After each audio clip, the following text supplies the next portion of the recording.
नमस्कार दोस्तों, स्वागत आपका हमारे चैनल पर। जिस बेटे के सुखों की खातिर महेंद्र व प्रमिला ने अपना सब कुछ दांव पर लगा दिया था, वही उनके दुख में उनसे मुंह मोड़ गया था। उन्होंने कभी सोचा भी नहीं था कि दुख की इस घड़ी में इतने पराए हाथ उनकी मदद के लिए आगे आएंगे। महेंद्र सिंह ने अपनी पत्नी प्रेमिला के कमरे में जाग कर देखा। अंदर पास पड़ोस की 5-6 महिलाएं बैठी थी।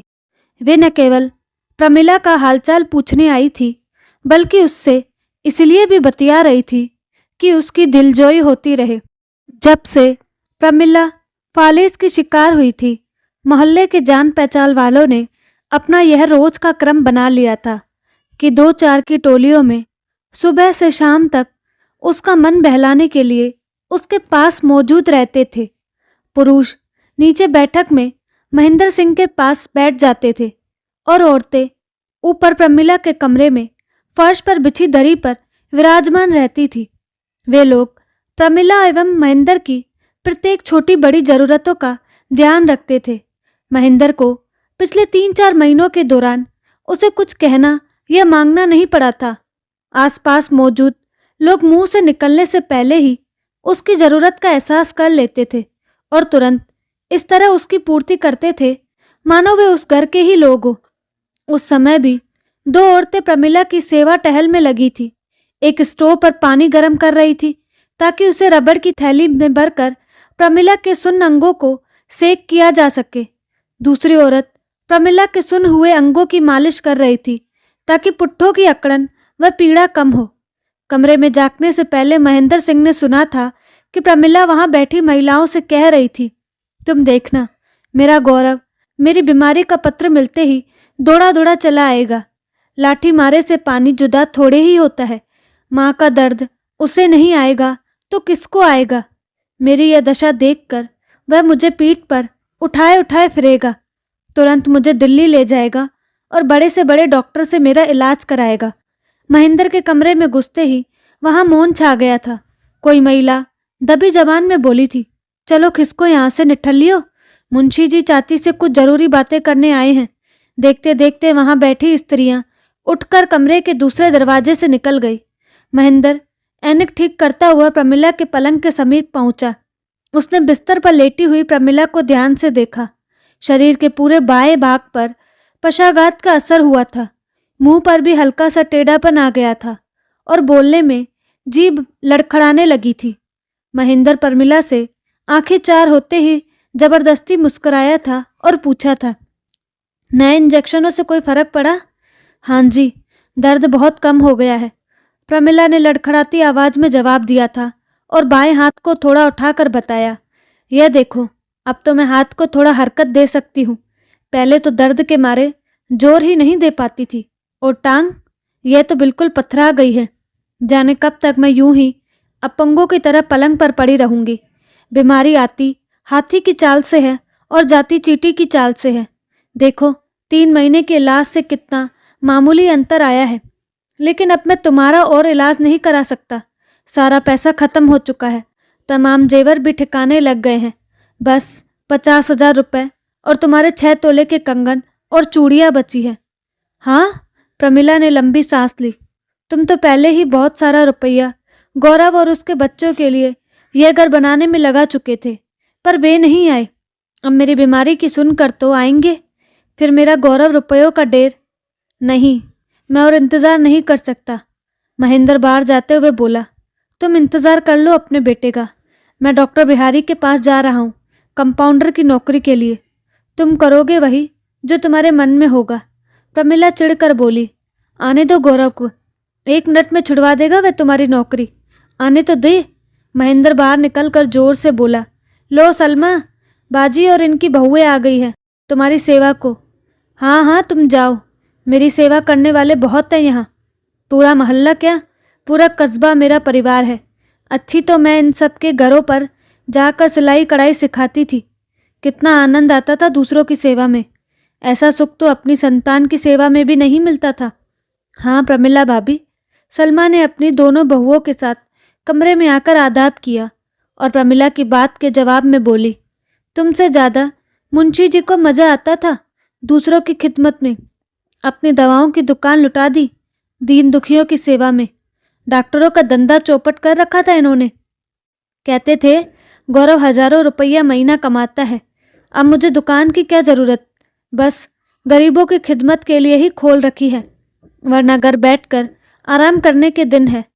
ठीक कहती हो बाजी। प्रमिला का कलेजा फटने लगा।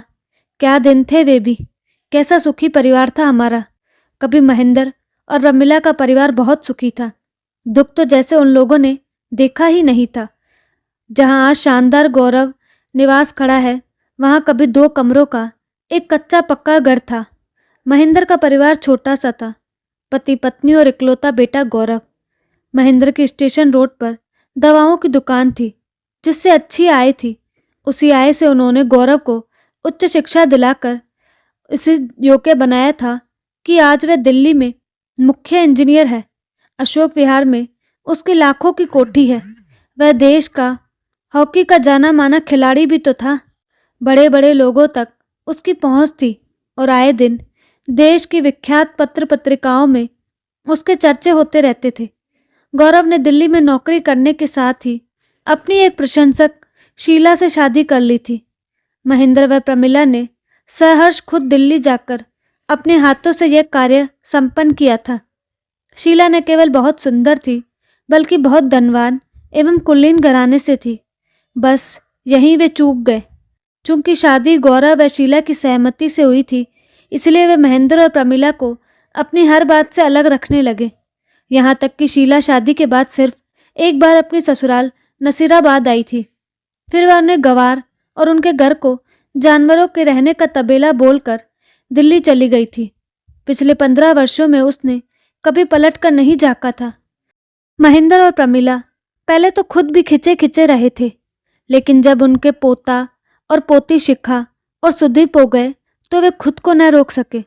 किसी न किसी बहाने से वे बहू बेटे के पास दिल्ली पहुंच जाते। गौरव और शीला उनका स्वागत करते, उन्हें पूरा मान सम्मान देते, लेकिन 2-4 दिन बाद वे अपने बड़प्पन के अधिकारों का प्रयोग शुरू कर देते।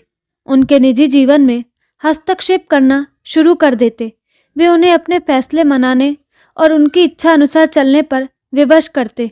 यही बात बिगड़ जाती, संबंध बोझ लगने लगे तो छोटी छोटी बातों को लेकर कहासुनी इतनी बढ़ जाती है कि महेंद्र और प्रमिला को वहां से भागना पड़ जाता है। प्रमिला और महेंद्र आखिरी बार शीला के पिता की मृत्यु पर दिल्ली गए थे।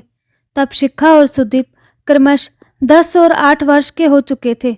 उनके मन में हर बात को जानने और समझने की जिज्ञासा थी। उन्होंने दादा दादी से बार बार आग्रह किया था कि वे उन्हें अपने कस्बे ले जाए, ताकि वे वहाँ का जीवन और रहन सहन देख सके। गौरव के दिल में माँ बाप के लिए बहुत प्यार व आदर था।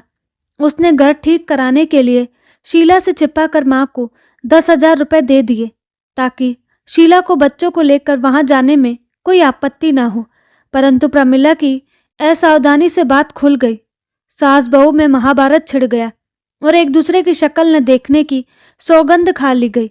परंतु नसीराबाद पहुंचते ही प्रमिला का क्रोध शांत हो गया। वह पोता पोती और गांव को नसीराबाद लाने के लिए मकान बनवाने लगी। गृह प्रवेश के दिन वे नहीं आए तो प्रमिला को ऐसा दुख पहुंचा कि वह पक्षाघात का शिकार हो गई और अब प्रमिला को चारों ओर अंधेरा ही अंधेरा दिख रहा था। महेंद्र डॉक्टर बिहारी के यहाँ से लौटा तो अंधेरा हो चुका था, पर घर का दृश्य देखकर वह हक्का बक्का रह गया। प्रमिला का कमरा आस पड़ोस से लोगों से भरा हुआ था।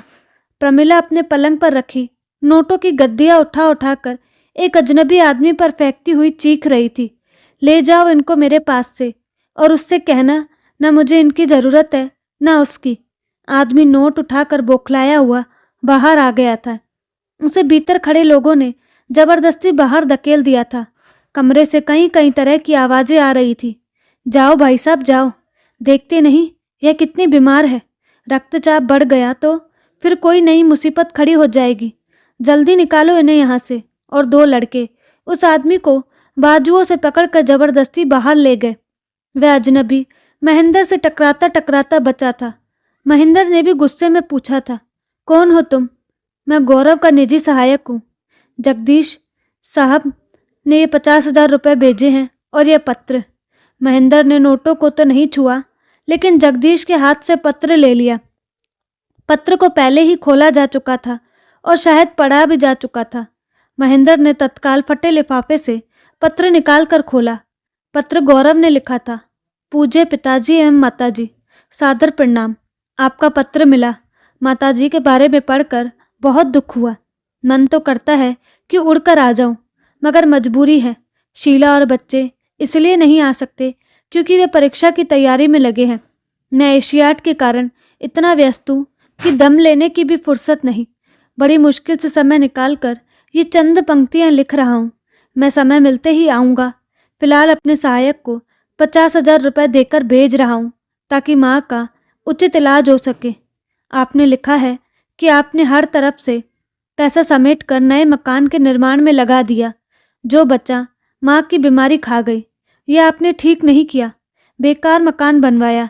हम लोगों के लिए वह किसी काम का नहीं। हम कभी नसीराबाद आकर नहीं बसेंगे। माँ की बीमारी पर भी व्यर्थ खर्च किया।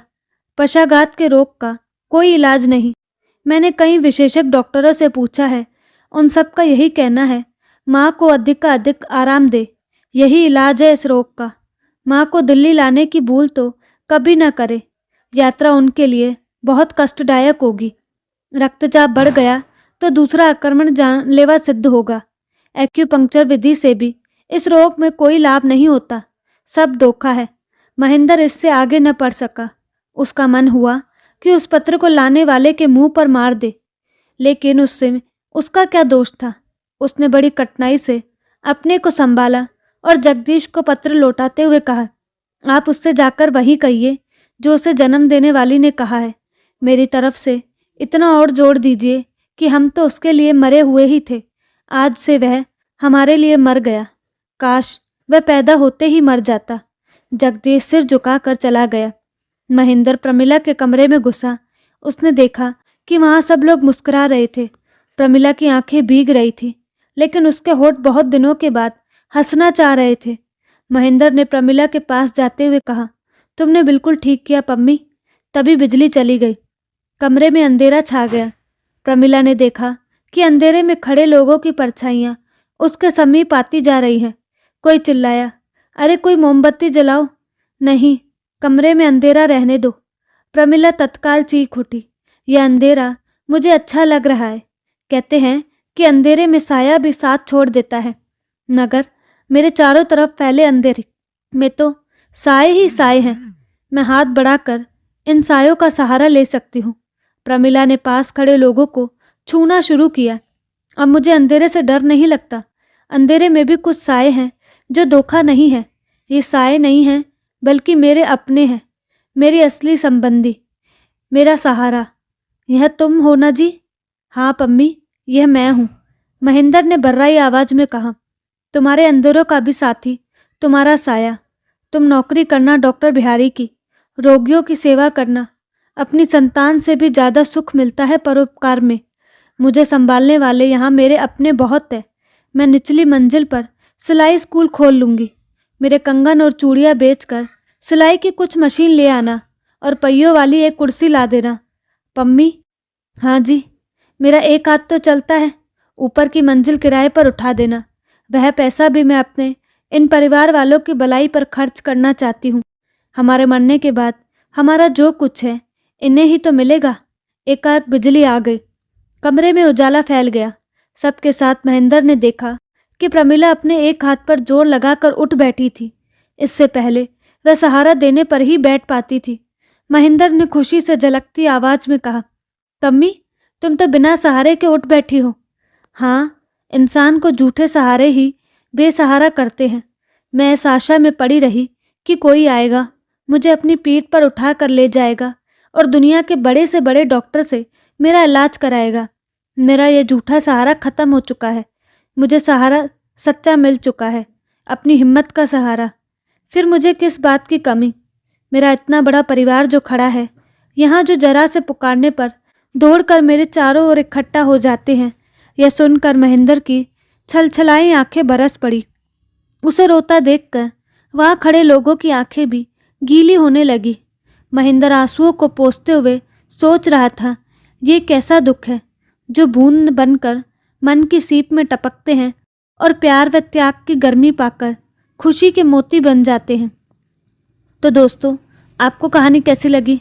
अपनी राय कमेंट बॉक्स में ज़रूर बताएं और साथ ही हमारे चैनल को लाइक, शेयर और सब्सक्राइब करना ना भूलें। धन्यवाद।